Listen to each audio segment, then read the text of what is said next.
They are contesting kung hero ba si Marcos. Wala akong pakialam.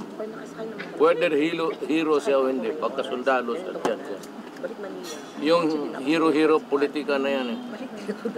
One is the president. Number one qualification, malibing ka.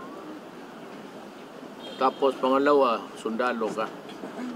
Whether I favor the opposition or I side with the Doso, yung pamilya na Marcos, I'm limited to what is the law.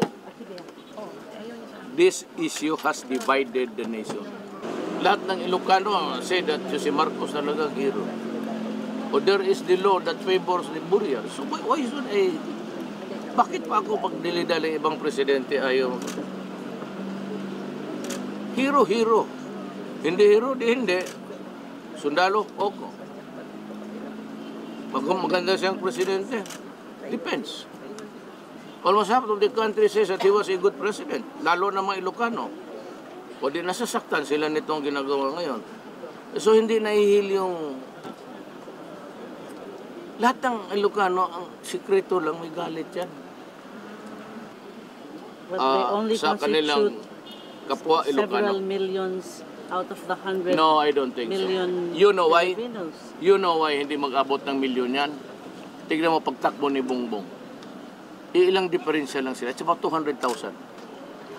Tapos sabihin ninyo na it's still fresh. Even Bongbong Marcos was, sabi niya, dinaya siya. Baka. Kung hindi siya dinaya, talagang manalo siya. So the election result, Mayor, is one of the parameters. Well, even then, I said, the number is very minimal. If it's an indication to you that there is no more such thing as a Marcos trauma, just look at the results of the election. It will tell you that si Lenes, naghabol silang dala. Ilan ang boto na ano? It's about 600 to 200,000.